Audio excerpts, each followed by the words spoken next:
Bite sir थोड़ी देर बाद। जी sir बोलिए, बाइट कर रहा हूँ। चलो यार थोड़ा सा उड़ा।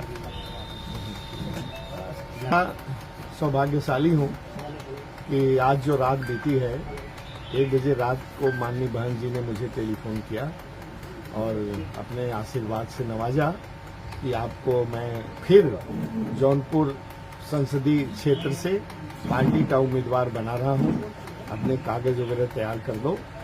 तो मैं आज तो सुबह निकलने वाला था बाहर के लिए, लेकिन इस संयोग की बात है कि उनका टेलीफोन आ गया रात को, तो मेरे सब पेपर्स वगैरह तैयार हैं।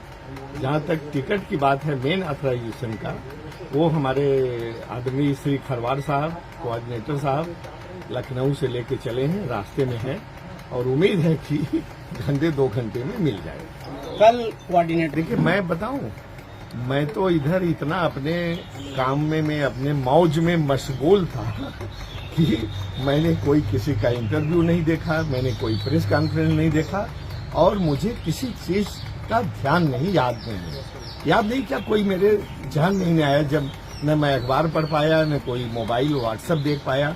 ये तो रात को मैं सो रहा था, जल्दी सो गया था, इसलिए आज सुबह मुझे निकलना था बाहर आउट ऑफ स्टेशन, लेकिन रात को ही 1 बजे टेलीफोन आ गया। तो मैंने अपना दौरा स्थगित करके अब कुछ दिन आप लोगों के साथ इधर चुनाव क्षेत्र में लगूंगा। तो कै बजे?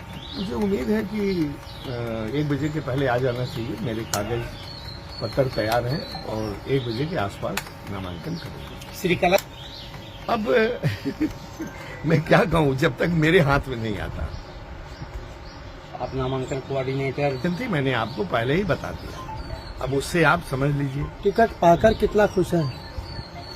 नहीं, हम बहुत खुश हैं। वैसे तो आपको मालूम है, आप लोगों के सामने कुछ चंद महीनों पहले मैंने चुनाव न लड़ने की घोषणा कर दिया था, लेकिन मैंने कहा था कि जब तक कोई व्यक्ति, कोई पार्टी मुझे ज्यादा जोर नहीं देगा तब तक मैं चुनाव नहीं लड़ता। लेकिन माननीय बहन जी का जो मुझे टेलीफोन आया, उन्होंने कहा कि आपको लड़ना है, उनकी तरफ से ही आया, तो आप समझिए कि मैं कितना सौभाग्यशाली हूं।